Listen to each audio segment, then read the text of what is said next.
Talk about today's topics. First topic is regarding what has caused the big rainfall in United Arab Emirates and associated, infrastructure in its capital city, Dubai, etc. got flooded out. What is cloud seeding? Is it a result of cloud seeding or global warming? We will deal with it, part of GS1. Second topic, permanent solution for public stockholding program at World Trade Organization, part of our GS3. Then comes another topic, that is foreign direct investment through automatic route in satellite industry. As we see, satellite industry has become one of the important industry as of now that is not only a sunrise sector but can contribute lot many things for our technological upgradation. Even it can be in communication, it can be in terrestrial land communication as well.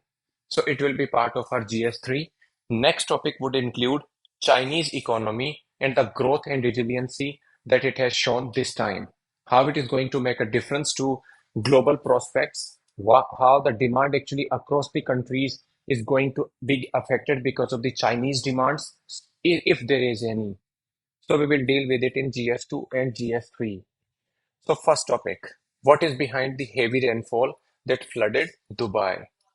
When we talk about what has been the region, so you see the United Arab Emirates recorded the heaviest rain after a severe thunderstorm hit the country. It killed at least one person and caused damages to infrastructure, homes, and other businesses. This was the historic weather event that surpassed any documented evidence or any documented incidents since 1949. Heavy rainfall is unusual in the UAE because it is in the arid region. It is in the Arabian Peninsula. So Arabian Peninsula, because of its location and geographical situation, has the aridity as its most uh, compelling or most important geographical feature. However, it occasionally rains in the region due to cooler winter months.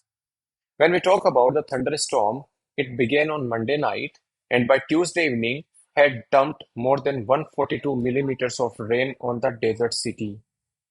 In UAE, somewhere around 94.7 uh, millimeter of rain was recorded at Dubai International Airport.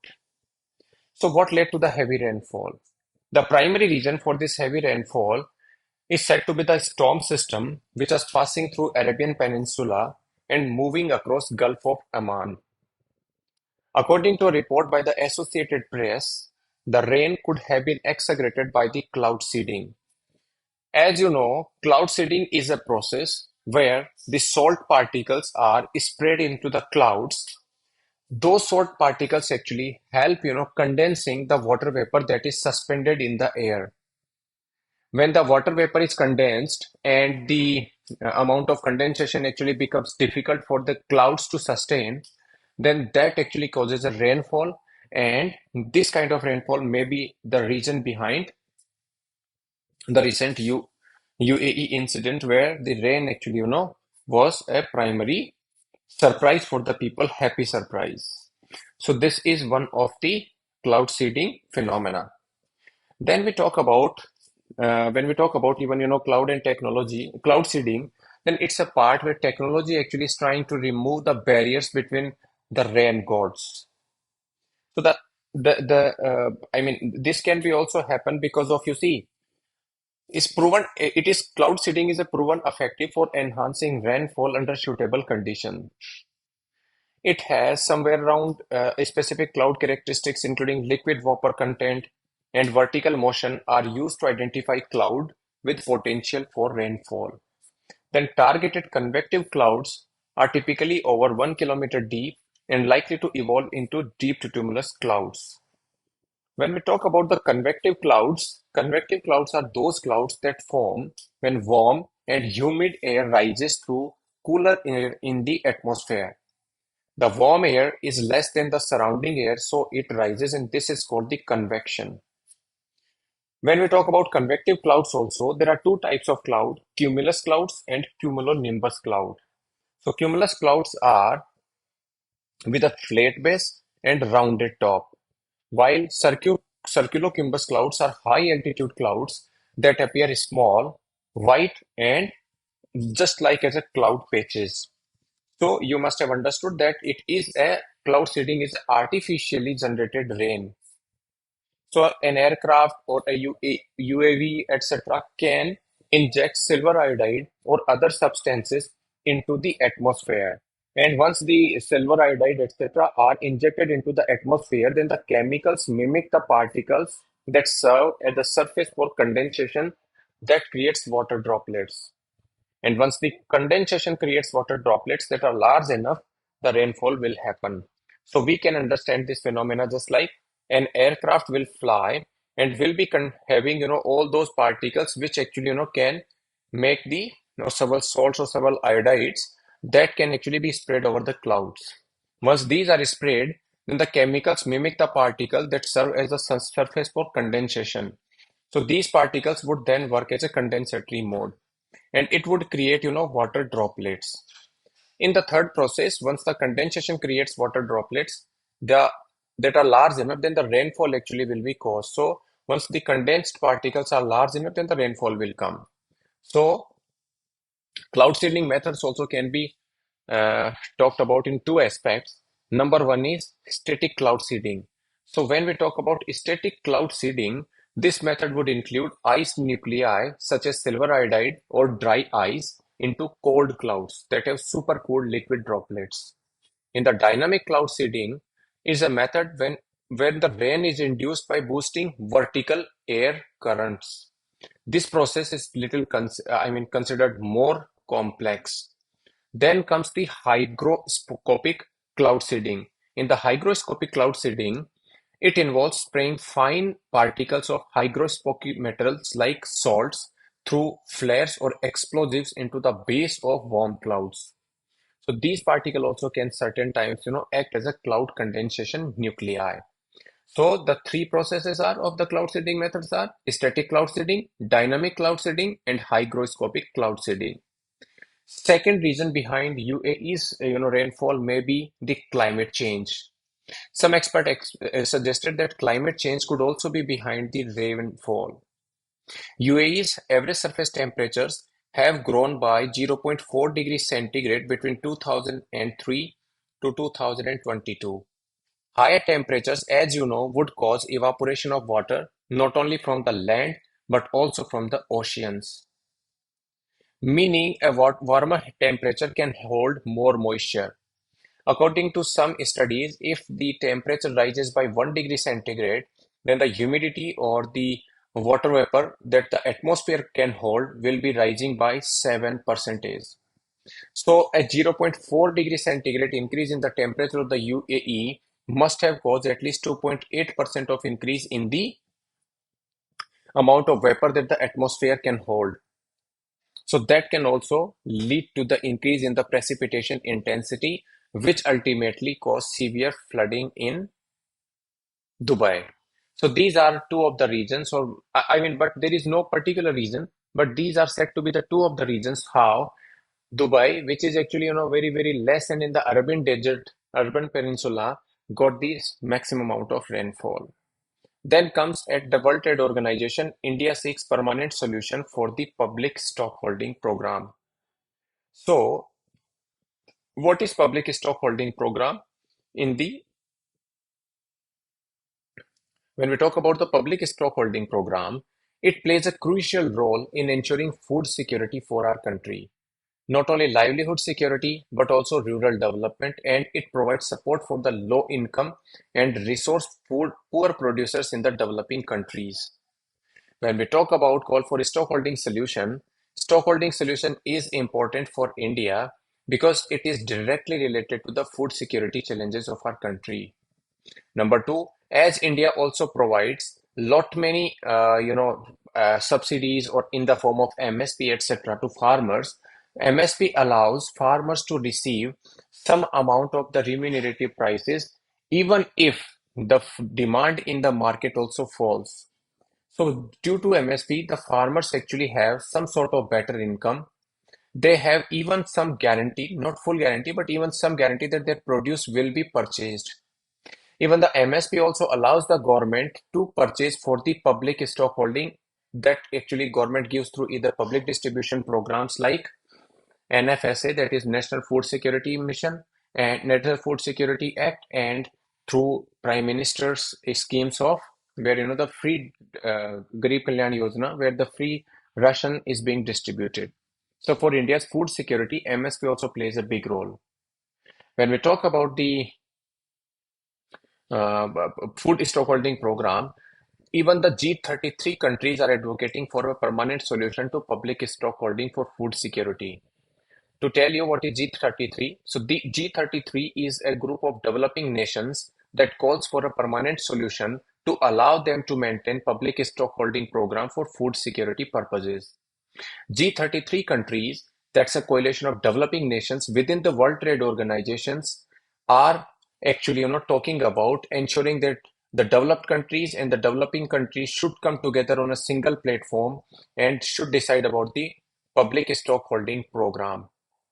As you know, in the public stockholding program, the government programs are those actually that involves. So when we talk about the public stockholding program, these are the programs where the government, involves buying, store, and distribute food staples. The method or mechanism behind public stockholding include procurement, storage, and distribution. In the procurement, MSP plays a big role in countries like India. In the storage, the maintenance of the stocks and warehouses are done to address shortages and price fluctuations. When we talk about distribution, selling or distributing food to vulnerable population through market intervention is the third step. So what is the benefit of public stockholding? Number one, food security. Number two, price stabilization. Number third, farmer support and rural development. But what are the challenges? So food stockholding program are considered as potentially trade distorting. I tell you how. When we talk about trade distortion, when a particular product in a particular country is being subsidized or is being facilitated by the government itself, then the prices of that particular food item may either increase or decrease. Chances are it will decrease. So once the same product which is coming from other geographies in our country through exports, as you know, in WTO, every country can send products to any other country and trade barriers cannot be imaginary or arbitrary. So when we talk about this kind of thing, then public stockholding distorts the market prices. When it distorts the market prices and the incoming or imports in a particular country actually becomes dearer or costlier, then that particular country which is exporting the product will take this matter to the dispute settlement body of the World Trade Organization. And this was becoming a challenge for India. So these countries, especially when they involved in the negotiations at the 13th Ministerial Conference at Bali, they talked about actually, bringing some sort of solution to this challenge. So what was the solution?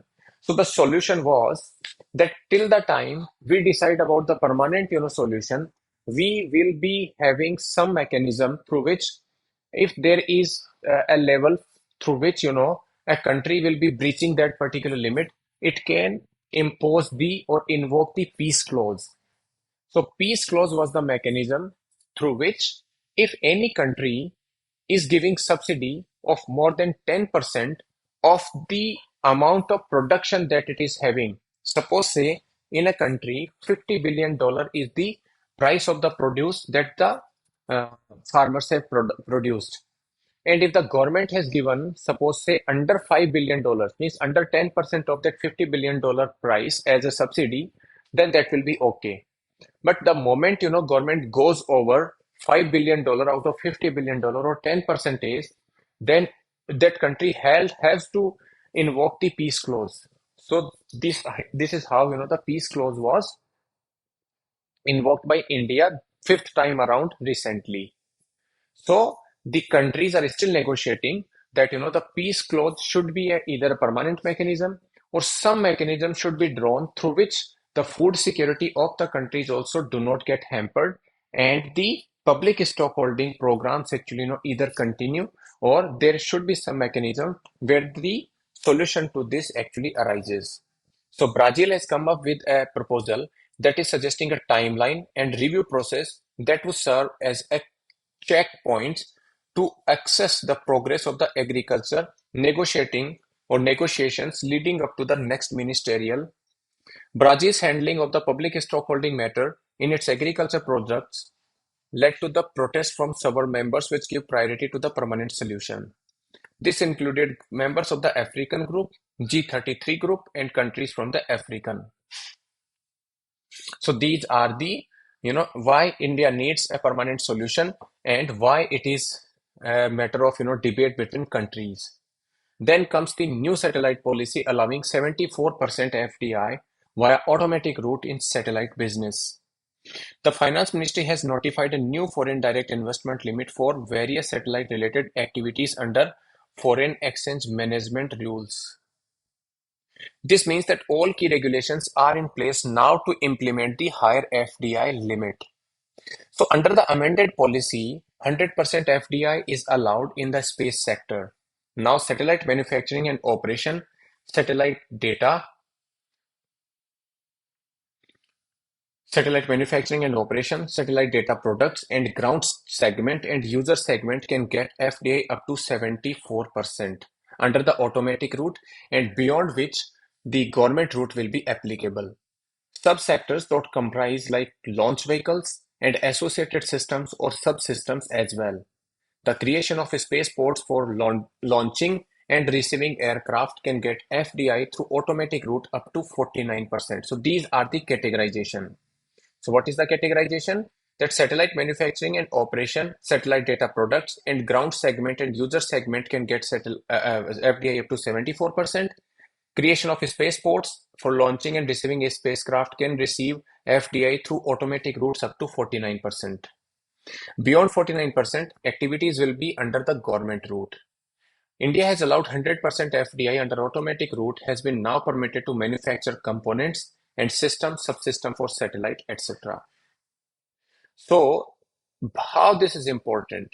When we talk about the satellite segment, satellite business is number one, contributing to the as a growth of the new industry. Satellite is important to not only provide direct communication, but also in the terrestrial mobile networks as well. As you see, data is becoming a new oil, and data is the need for every people. So through satellites, the low Earth orbit satellites, which are in the range of around 650 to say 700 kilometers, they will be transmitting, bandwidth to the ground station here, and those ground station then will be, transmitting these signals to the people who want to use them.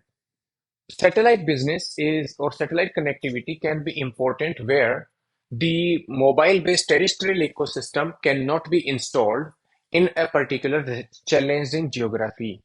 Because in the high seas, high mountain areas, even in the forest areas or desert areas, these are the challenges where we cannot set up mobile towers.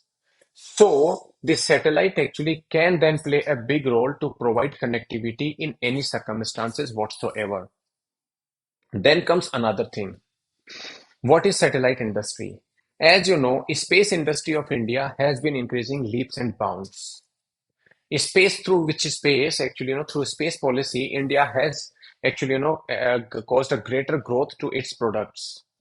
The launch of the satellite is also important because satellite are now quite catering to the communication needs, to the developmental potentials, and even in the warfare also. The moment a country's potential to launch satellites, to maintain satellite, and even to prepare satellites, it increases, then it not only causes the technological upgradation, it causes jump to the economy also. Lot of people get good quality jobs. When we talk about science, technology, and engineering sort of education in India, that also gets a major boost because there will be a talent demand, and people will be filling that particular talent demand also. To tell you, there are two routes of the foreign investment in our country. One is through portfolio investment, and one is through the foreign direct investment. In the foreign direct investment, the major part profit is that the countries actually bring the or companies bring the capital for a larger period of time, and they also share the technologies as well. So that is one of the benefit that comes from FDI. FPI, that's a portfolio investment. It's a kind of investment which is less than 10% of the total investment. And second is total value of that investment plus the technologies may not be shared. Plus it's a kind of investment where the investor is trying to just reap benefits in a very very quick time or a short time frame. While the FDI are for the longer. When we talk about the route of FDI, so in the automatic route, you don't need to get approvals because the policy is just like, you can bring this. But in the government route, you have to actually, get the prior approval of the government in which sector you are going to give that investment. Once the government approval comes, then you are free to even, do this or invest. So 100% FDI is allowed, 74% via automatic business in some segments of the satellite industry.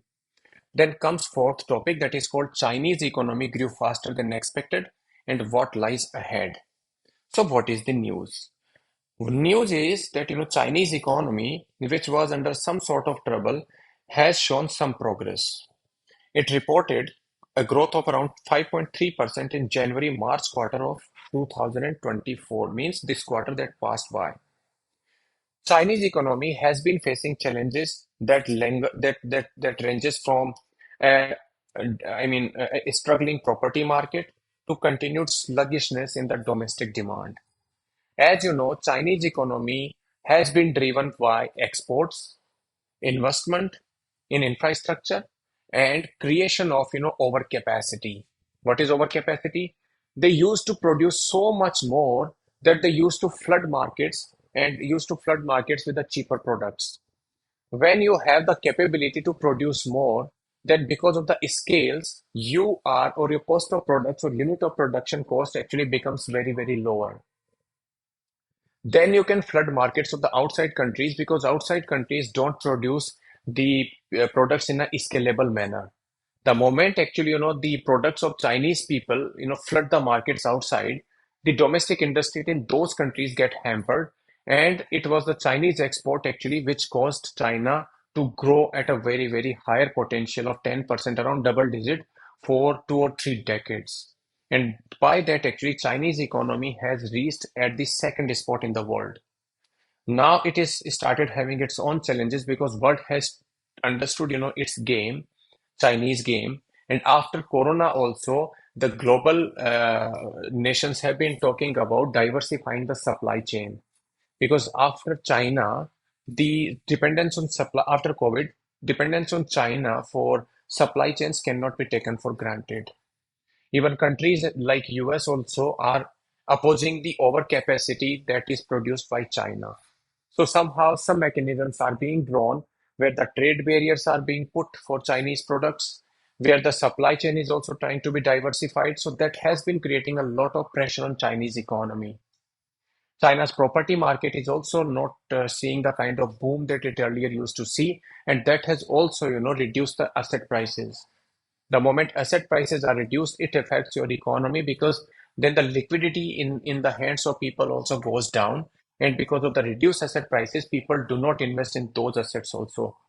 The moment they don't, invest in those assets, then also the liquidity of the assets goes for a downturn. And the same is associated in the sluggishness in the domestic demand. The numbers released by China's National Bureau of Statistics had shown growth that was propelled by expansion in the services sector and upbeat in the external demand that boosted export growth. Fixed asset investment in China grew by 4.5% in the first 3 months, and it indicates that government is supporting growth to the Chinese economy. This is despite the weakness in February, where industrial production was disrupted by the Chinese Lunar New Year holiday. Economists find it hard to come up with a consistent read-through of the Chinese GDP data because of the multiple pressure points. The trade friction between China and the US has potentially or progressively clouded Beijing's trade forecast. Some countries is also like slowdown in some economies of Western Europe, like Germany, is also another major economic risk factor for the Chinese people.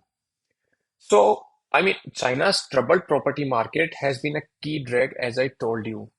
While some of the latest growth trends are being attributed to an ongoing reallocation of the investment from real estate to the manufacturing, the big question is whether this is likely to endure. So we must keep in mind that total fiscal expenditure from the government is pegged at around 8.3% of the GDP, which is only marginally higher than the last year. So it might not really be a major stimulus on a net basis in the coming quarters. So what can be the effect of it? So effect of Chinese, growth can be felt across the world. And how? Because number one, China's economy is the second largest economy. When Chinese economy grow and grow at a healthy rate of like 5 to 6%, then the size of the economy actually, or the quantum of expansion is very bigger. And when there is a growth of such good proportion, then the demand for product also comes ahead. When there is a demand for products, then it will be supplied either from China's partners, because those products which are not produced, especially raw materials, by Chinese people, countries will be supplying these raw materials to China. Once the demand for these raw materials and the commodity actually increases, then the world over we can feel that the commodity price pressures will be higher or will become costlier. So that is one of the thing also, because when there is a more demand, then the commodity prices in these outside geographies will increase. Second, when the Chinese economy is growing, it does mean that it is producing more. When it is producing more, then it will again start flooding the market of outside countries. That can also cause the export challenges, or the domestic industry of those countries where the products are exported by China will start facing pressure as well. So that is the second thing. The third thing about China's expansionism, in the sense that China does not follow the rule-based order of the world. Most of the rule-based order actually is thwarted by China or ignored by China. So once a country of a size of China's economy does take the global rule order just for, like, as a thing to muzzle down, then it also has a challenges for the global rule-based economic order also. So this is how the Chinese economy grew faster than expected, and this is how it can affect the global countries. For more such videos, you can like the button and subscribe the channel. Thank you.